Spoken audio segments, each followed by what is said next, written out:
Hi! Today on Araw-Araw Filipino, we will learn about words to express reason or cause. Let us begin our lesson with a list of words of reason or cause. Mga salita ng dahilan o sanhi. Words, mga salita. Of, ng. Reason, dahilan. Or, o. Cause, sanhi. Because is kasi. In everyday Filipino, we commonly use kasi to express because. We can also use dahil. And because is also sapagkat or pagkat. Now, sapagkat and pagkat are more formal. These are commonly used in formal speeches, formal writing, and even in the lyrics of songs.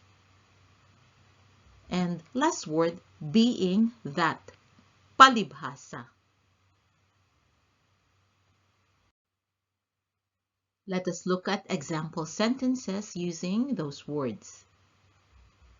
I was not able to sleep because it was noisy outside.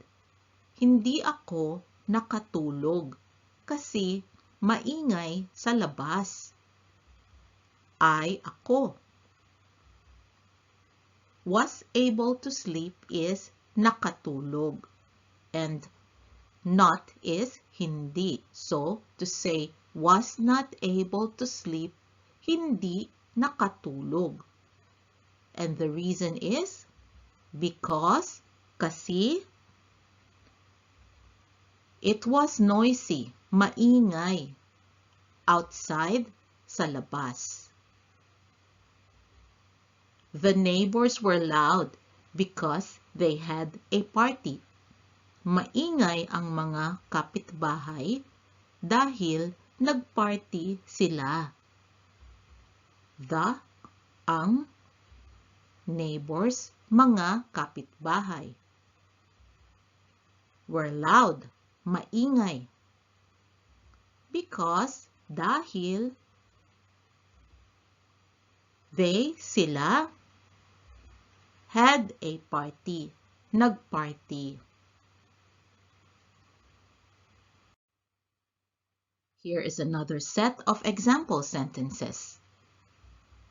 We make mistakes because we are only human. Tayo ay nagkakamali sapagkat tayo ay tao lang. We, tayo. Make mistakes, nagkakamali. Because, sapagkat.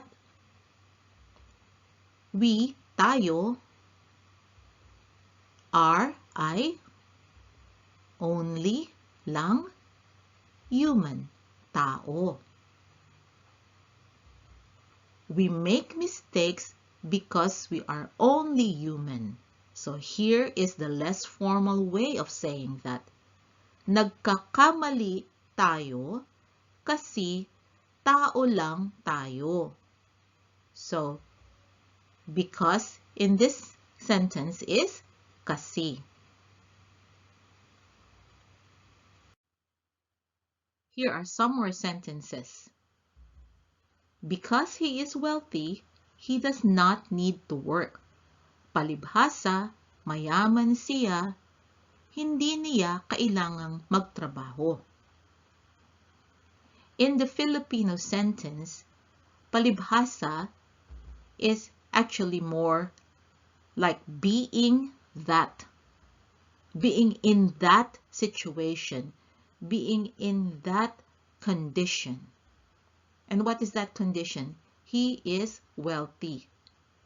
And we use palibhasa to say that because of that condition, that is the reason or cause or justification for his action or lack thereof.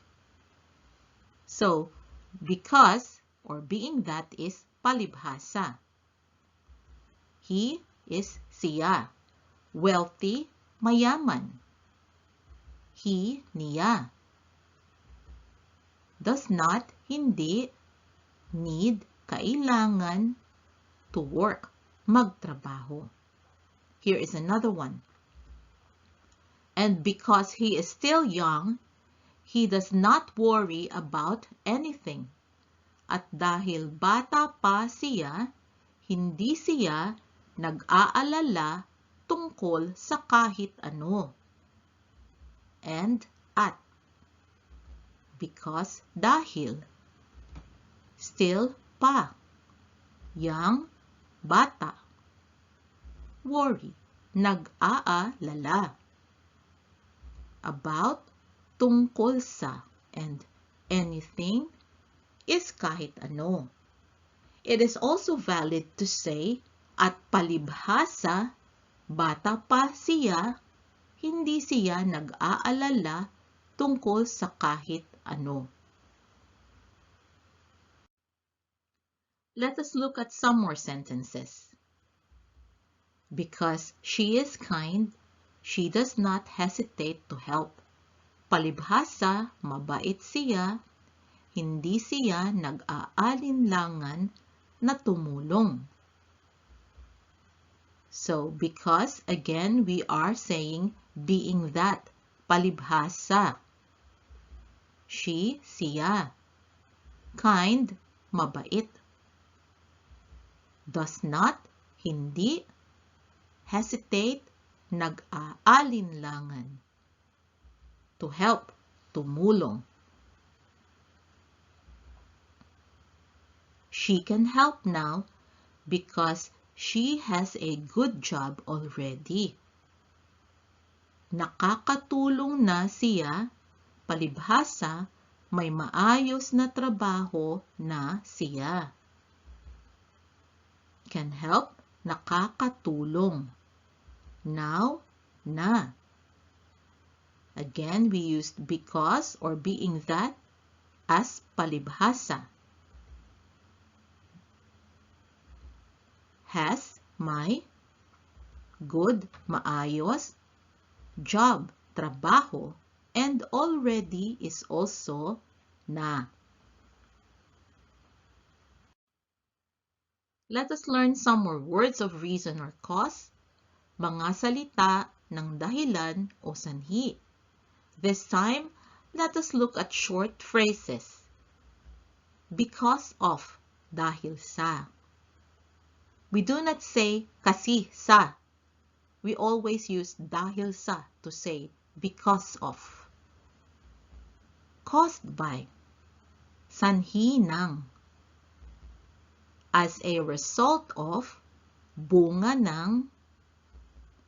Brought on by, bunsod ng. And brought by, dulot ng. Now let us look at example sentences using those phrases. Because of the storm, classes are cancelled. Dahil sa bagyo, kanselado ang mga klase. Because of, dahil sa. Storm, bagyo. Classes, mga klase. Cancelled, kanselado. The long traffic is caused by the flood. Sanhi ng baha ang mahabang traffic. The, ang, long, mahaba. Traffic is traffic. Caused by, sanhi ng. Flood, baha. Here are some more sentences. He got promoted as a result of his efforts. Na-promote siya bunga ng mga pagsisikap niya. He, siya. Got promoted. In everyday Filipino, we will say na-promote. As a result of bunga ng his, niya, efforts, mga pagsisikap. As a result of his promotion, his salary increased. Bunga ng promotion niya, nadagdagan ang suweldo niya. Salary, suweldo. Increased, nadagdagan. Here is our last set of sentences. Her headache was brought on by drinking coffee. Bunsod ng pag-inom ng kape, ang sakit ng ulo niya. Her, niya. Headache, sakit ng ulo. Brought on by, bunsod ng drinking, pag-inom, coffee, kape. Drinking coffee, pag-inom ng kape.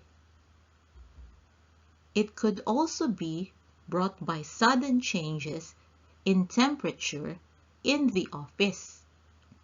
Pwede rin itong dulot ng biglang pagbabago sa temperatura sa opisina.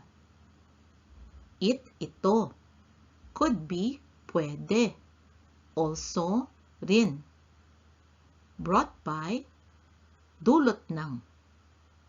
Sudden, biglang. Changes, pagbabago. In, sa. Temperature, temperatura. In the, sa. Office, opisina. That is our lesson, and I hope you will find it useful in expressing the reason or cause of anything. For your homework, here are some sentences to translate. I am happy because I won the game. It is easy for you because you are smart. We didn't go out because of the rain. Have fun translating this in Filipino. I hope you can join us again next time on Araw-Araw Filipino. Thank you. Salamat po. Now, a few words from my son, Max. Thought this video was cool? Watch the next one and like and subscribe to the channel too if you haven't yet. Bye-bye! Bye!